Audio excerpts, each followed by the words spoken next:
Plantée sur l'avenue la plus prestigieuse de Bruxelles, voici la Blue Tower.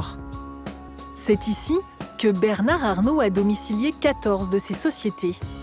Elles occupent à peine 2 étages, mais totalisent selon leur compte plus de 20 milliards d'euros d'actifs. Haute couture, parfumerie, maroquinerie, serait-ce le quartier général du groupe de Bernard Arnault en Belgique?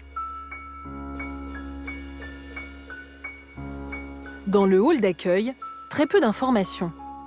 Sur les 14 filiales domiciliées ici, seules 3 apparaissent à l'entrée de la Blue Tower.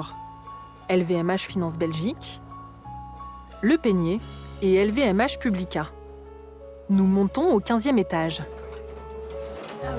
Alors, oui, c'est ça. Donc voilà, c'est LVMH Finance Belgique. Il y a un bel accueil avec une affiche de Louis Vuitton, pour les mâles de Louis Vuitton, des jolis canapés rouges, un peu de presse. Mais il n'y a personne. je sais pas, on dirait qu'il n'y a personne. Bonjour monsieur. Bonjour. Oui, je suis journaliste pour France 3. Nous demandons à rencontrer un responsable de ces sociétés. Est-ce que je peux vous demander d'attendre là-bas? Oui, on ne peut pas attendre ici. Non. D'accord, Je préfère pas. Merci. D'accord, pourquoi? Parce que je préfère pas. Ok. Est-ce que je peux vous demander s'il vous Oui, bien plaît? sûr. Merci. Et juste une Non, mais dernière chose, il y a merci. beaucoup de gens qui travaillent S'il vous ici plaît, ou pas? s'il vous plaît. Merci. Pour s'assurer que nous quittons les lieux, dans l'ascenseur, une autre salariée vient nous raccompagner. Mais il y a beaucoup de gens qui travaillent, parce qu'on avait l'impression qu'il y avait presque personne chez LVMH Finance Belgique. Si. Il y a des gens qui travaillent? Oui, il y a des gens qui travaillent, tout à fait. Ok, très bien. Bon, bah, Du coup, on y va? je crois que c'est clair. Hein, Ok. on sera pas Bon, reçus merci aujourd'hui. beaucoup. Pour savoir combien de personnes travaillent ici, nous nous rabattons sur une autre méthode. Éplucher les comptes de 2015, publiés par les entreprises au greffe du tribunal de commerce. Pour celle-ci, par exemple, en face de la ligne travailleurs, il n'y a aucun chiffre. Pareil pour les frais de personnel, la colonne de droite est vide. Point commun de toutes ces sociétés, elles ne comptent presque pas de salariés, mais elles affichent des bénéfices énormes. Pile Invest. Bénéfices, plus de 114 millions. Salariés, 0. Jim Invest. Bénéfices, plus de 31 millions. Salariés, 0. Chez LVMH Finance Belgique et ses 86 millions de bénéfices, il y a 6 salariés. Et Le Peigné, 183 millions de bénéfices, compte 4 salariés.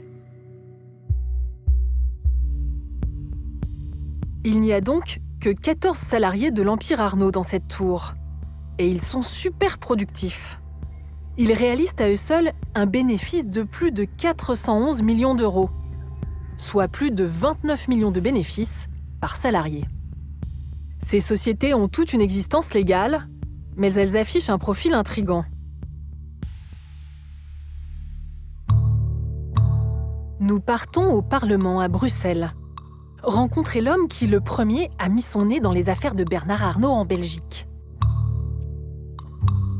Ancien inspecteur des impôts, Marco Vaness est aujourd'hui député. En 2012, il a débusqué les intentions réelles du patron français. J'ai découvert qu'il y a véritablement une décision de faire de Bruxelles un peu le centre financier du groupe. Ce qui n'a rien à voir avec les activités réelles. On est vraiment uniquement dans la pure finance.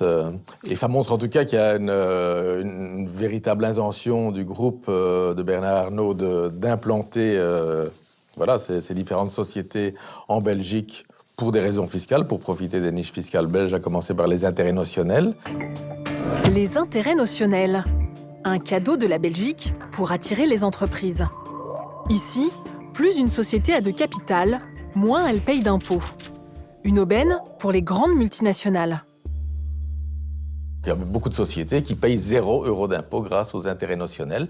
Et informés par les campagnes de médiatisation du gouvernement belge sur cet avantage fiscal, il y a de nouvelles multinationales qui ont été attirées par la Belgique. Et les sociétés financières de Bernard Arnault en sont l'exemple. Ces sociétés, en tout cas, se sont installées en Belgique. Ce sont des sociétés belges spécialement pour pouvoir profiter de ce système. Marco Vaness s'est amusé à répertorier toutes les déductions fiscales dont ont bénéficié les filiales belges de Bernard Arnault entre 2008 et 2011. Nous avons complété son tableau jusqu'en 2016. En tout, pour un bénéfice cumulé de 2,7 milliards d'euros, ces filiales ont payé en Belgique des impôts à hauteur de 83 millions d'euros. En France, cet impôt aurait pu être 10 fois plus élevé. L'économie réalisée serait de plus de 800 millions d'euros. Est-ce qu'il n'y a pas une contrepartie à ça? C'est-à-dire que quand les filiales d'LVMH viennent en Belgique, est-ce qu'elles ne créent pas de l'emploi? Est-ce qu'elles ne font pas tourner l'économie? Non, c'est un des problèmes des intérêts nationaux, c'est que c'est inconditionnel. Donc, on y a droit, il n'y a aucune condition. Il n'y a aucune condition en termes d'investissement, il n'y a aucune condition en termes d'emploi. Donc voilà, il y a des sociétés qui ont un effectif de 0 travailleur qui en bénéficient.